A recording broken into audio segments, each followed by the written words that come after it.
नमस्कार, स्वागत है आप सभी का केमिस्ट्री की इस पार्ट 4 में। अगर आप पार्ट 1 और पार्ट 2 वीडियो नहीं देखे हैं, पार्ट 1, पार्ट 2 और पार्ट 3 वाला वीडियो नहीं देखे हैं, तो मेरा रिक्वेस्ट है कि पहले आप पार्ट 1, पार्ट 2 और पार्ट 3 वाला वीडियो देख लीजिए, ठीक है। तब आपको उसके बाद आपको पार्ट 4 वाला वीडियो देखना है, ठीक है, जो अभी हम बता रहे हैं, तभी आपको अच्छे से समझ में आएंगे, ठीक है। चलिए देखते हैं। देखिए, आपको पिछले सेक्शन में हम बताए थे, आपको पिछले क्लास में हम आपको बताए थे संतुलित रासायनिक समीकरण क्या है और असंतुलित रासायनिक समीकरण क्या है, सारे के डिफिनेशन बताए। तो उसके बाद बताए थे रासायनिक समीकरण के उपयोग से लाभ, ठीक है।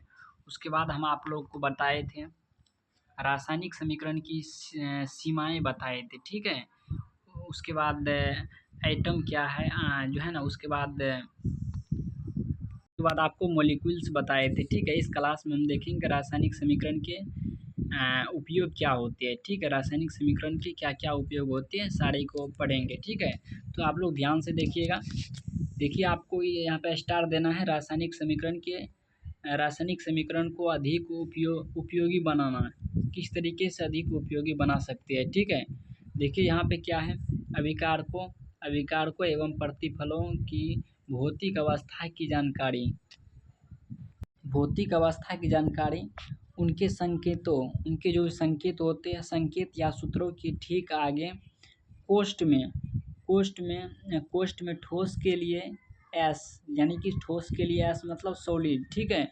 द्रव के लिए एल मतलब लिक्विड, ठीक है। गैस के लिए जी मतलब गैस, ठीक है। गैस के लिए जी दिया जाता है, जैसे कि CaCO3 एस मतलब क्या, ठोस, ठीक है। एस मतलब सॉलिड। ये आपको रिएक्शन करके आपको CaO solid plus CO2 gas ये बना देता है, ठीक है। उसके बाद 2 नंबर में आपको है ऊष्माक्षेपी एवं ऊष्माशोषी अभिक्रिया की जानकारी, ठीक है। इसकी जानकारी कैसे होती है, इसको देखिए इसको थोड़ा सा ऊपर कर लेते हैं, ठीक है, तभी आपको अच्छे से दिखेंगे। देखिए इसकी जानकारी कैसे होते हैं। देखिए, रासायनिक अभिक्रिया के पश्चात अवशोषित या उत्सर्जित ऊष्मा की जानकारी ऊष्मा रासायनिक समीकरण के द्वारा दी जाती है। किसके द्वारा दी जाती है, रासायनिक समीकरण के द्वारा दी जाती है। ऊष्माक्षेपी अभिक्रिया में समीकरण के दाईं ओर प्लस ऊष्मा तथा ऊष्माशोषी अभिक्रिया में बाईं ओर प्लस ऊष्मा दिया जाता है, ठीक है। बाईं ओर क्या दिया जाता है, प्लस ऊष्मा दिया जाता है। एग्जाम्पल देखिए इसका, C+O2, ये CO2 आपको C+O2 दोनों रिएक्शन करके CO2 प्लस ऊष्मा, ये आपको क्या हो जाएगा, ऊष्माक्षेपी अभिक्रिया हो जाएगा, ठीक है, ऊष्माक्षेपी अभिक्रिया। उसके बाद क्या है, N2 प्लस O2, ये आपको N2 प्लस O2 प्लस ऊष्मा, ठीक है, ये आपको रिएक्शन करके 2NO बना देता है, ठीक है। उसके बाद ये आपको हो गया ऊष्माशोषी अभिक्रिया, ठीक है। क्या हो गया, ये ऊष्माशोषी अभिक्रिया हो गया। नीचे देखिए,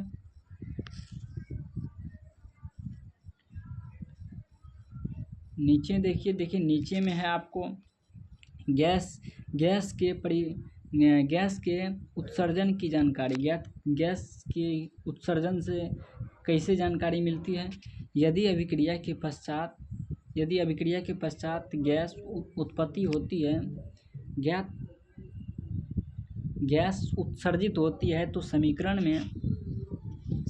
में गैस के सूत्र के ठीक बाद ऊपर, यानी कि ऊपर तीर का, इसका मतलब क्या है कि हाईएस्ट एनर्जी, ठीक है। इसका मतलब ऊपर हो गया, ठीक ना, तीर आपको ऊपर की ओर दर्शा रहे हैं, ठीक है। तीर का चिन्ह दिया जाता है, ठीक है। उसके बाद इसका एग्जाम्पल देखिए, Zn प्लस H2SO4, ये आपको दोनों रिएक्शन करके Zn SO4 प्लस H2 ऊपर की ओर, यानी कि हाईएस्ट एनर्जी ये हो गया, ठीक है। ये आपको बना देता है Zn SO4 प्लस H2, ठीक है। उसके बाद देखिए अवक्षेप की जानकारी, ठीक है, इसको ऊपर कर लेते हैं। 4 नंबर में आपको क्या है, अवक्षेप बनने की जानकारी किस तरीके से होते हैं। ठीक है, यदि अभिक्रिया के पश्चात अवक्षेप के रूप में पृथक होता है तो उसके सूत्र के बाद नीचे, यानी कि नीचे, ठीक है, तीर का निशान दिया जाता है, नीचे की ओर दिया जाता है, नीचे की ओर ये दर्शाता है। ठीक है, तीर का चिन्ह आपको नीचे की ओर दर्शाता है। एग्जाम्पल देख लीजिए, AgNO3 प्लस HCl, ये दोनों रिएक्शन करके AgCl नीचे की तरफ ये है। ठीक है, उसके बाद प्लस HNO3 ये बना देता है। ठीक है, ये दोनों मिलकर HNO3 यानी कि AgCl नीचे की तरफ ये दर्शाता है, प्लस HNO3 ये बना देता है रिएक्शन करके। ठीक है, उसके बाद 5 नंबर में है आपको अभिक्रिया की शर्तों की जानकारी। क्या है, अभिक्रिया के शर्तों की जानकारी। ठीक है, इसको ऊपर कर लेते हैं।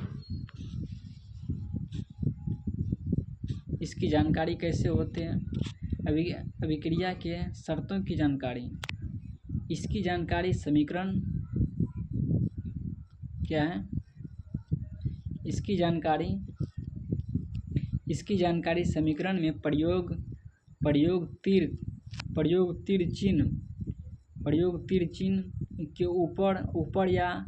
ऊपर या नीचे दाब, ताप, सांद्रण आदि शर्तों को दिखाकर दी जाती है। ये तीर का चिन्ह जो दिया जाता है ऊपर या नीचे दाब, ताप, सांद्रण आदि की शर्तों को दिखाकर दिया जाता है। ठीक है, उसके बाद इसका एग्जाम्पल देख लीजिए। अभिकारक जैसे एग्जाम्पल, अभिकारक, दाब, ताप, सांद्रण, प्रतिफल। ठीक है, इसकी जानकारी दाब, ताप, सांद्रण को,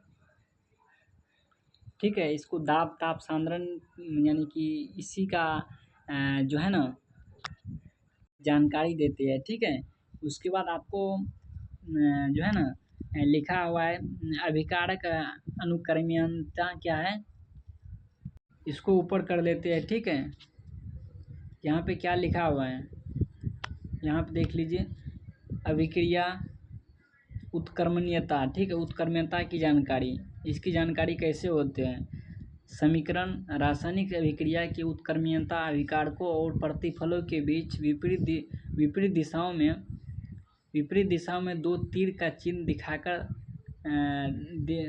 यानी कि चिन्ह देकर दिखाया जाता है। ठीक है, चिन्ह दो विपरीत दिशा में दिखाकर तीर का चिन्ह दिया जाता है। ठीक है, जैसे इसका एग्जाम्पल देख लीजिए, N2 प्लस 3H2 2NH3 ये बना देता है 2HN3। ठीक है, उसके बाद विभिन्न प्रकार के रासायनिक अभिक्रियाएं। ठीक है, नीचे इसको तो ऊपर कर लेते हैं। ठीक है, विभिन्न प्रकार के रासायनिक अभिक्रियाएं। ठीक है, देखिए इसमें कौन सा इसमें अभिक्रिया हो जाएगा आपको, संयोजन अभिक्रिया या संश्लेषित अभिक्रिया। ये आपका वेरी इम्पोर्टेंट है, ये आपको पूछता भी है। ठीक है, इसको अच्छे से देखिए, संयोजन अभिक्रिया क्या है या संश्लेषण अभिक्रिया क्या है, इसको आप लोग स्टार में आप लोग लिखेंगे। इसको देखिए, संयोजन अभिक्रिया क्या है, वह अभिक्रिया जिसमें दो या दो से अधिक पदार्थ तत्व या यौगिक परस्पर मिल करके एक नए पदार्थ का निर्माण करते हैं। ठीक है, यहाँ पे क्या लिखना है, परस्पर। ठीक है, यहाँ पे क्या लिखना है, परस्पर। ठीक है, उसके बाद आपको क्या करना है, यहाँ पे देखिए, फिर से देखिए, वह अभिक्रिया जिसमें दो या दो से अधिक पदार्थ तत्व या यौगिक हो, ठीक है, मिल करके एक नए पदार्थ का निर्माण करते हैं, परस्पर मिल करके एक नए पदार्थ का निर्माण करते हैं, उसे संयोजन अभिक्रिया कहते हैं। उसे क्या कहते हैं, संयोजन अभिक्रिया कहते हैं। सिंपल डिफिनेशन है। फिर से देखिए, वो अभिक्रिया जिसमें दो या दो से अधिक पदार्थ परस्पर तत्व या यौगिक मिल करके एक नए पदार्थ का निर्माण करते हैं, उसे संयोजन अभिक्रिया कहते हैं। उसे क्या कहते हैं, संयोजन अभिक्रिया कहते हैं। ये आपको कई बार पूछा गया है, तो इसको अच्छे से देखना है। ठीक है, इसका एग्जाम्पल देख लीजिए, C+O2 CO2 ये दोनों मिलकर के CO2 बनाया था। नोट में देखिए, नोट में क्या लिखा हुआ है, नए पदार्थ का गुण मूल पदार्थ के गुण मूल से काफ़ी भिन्न होते हैं। काफ़ी क्या होते हैं, भिन्न होते हैं। उसके बाद एक नंबर में है आपको, ए नंबर में है दो तत्व के बीच संयोजन अभिक्रियाएं। ठीक है, दो तत्व आपस में मिल करके अभिक्रिया करके कार्बन डाइऑक्साइड बनाते हैं। ठीक है, क्या बनाते हैं, कार्बन डाइऑक्साइड। C+O2 CO2 ये आपको C+O2 दोनों मिल करके CO2 बना देते हैं। उसके बाद इसको ऊपर कर लेते हैं। ठीक है, अच्छे से देखिएगा, आपको समझ में आएगा, अच्छे से देखिएगा।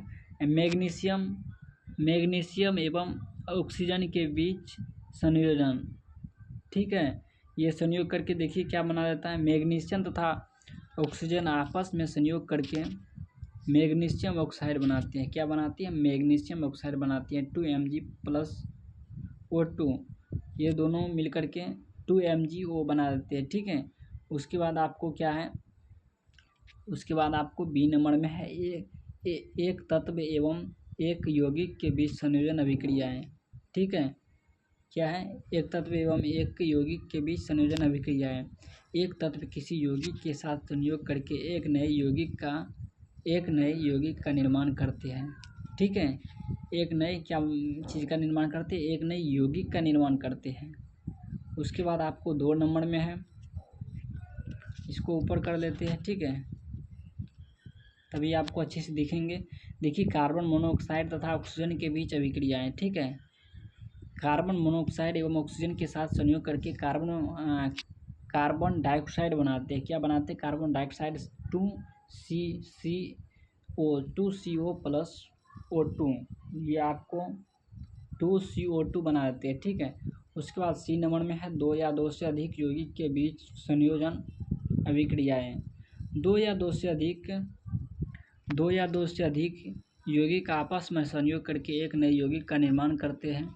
सल्फर डाइऑक्साइड का जल के साथ संयोग, देखिए SO3+H2O ये आपको संयोग करके H2SO4 बना देते हैं। ठीक है, उसके बाद नीचे देखिए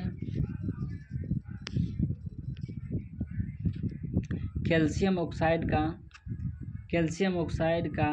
जल के साथ संयोग, कैल्शियम ऑक्साइड के साथ जल के साथ संयोग 2CO+H2O ये दोनों मिलकर के CaOH2 ये बनाए थे दोनों मिलकर के। ठीक है, ये रहा आपको पार्ट 4 क्लास। अगर आप पार्ट 1 पार्ट 3 नहीं देखे हैं तो ज़रूर देख लीजिएगा। ठीक है, अगर आप वीडियो को लाइक नहीं किए हैं तो आप वीडियो को लाइक कर देंगे, और अगर आप चैनल पर पहली बार आए हैं तो चैनल को सब्सक्राइब कर लीजिएगा, ताकि आपको मेरा न्यू वीडियो आए तो सबसे पहले आप तक पहुँचे। ठीक है, थैंक यू सो मच।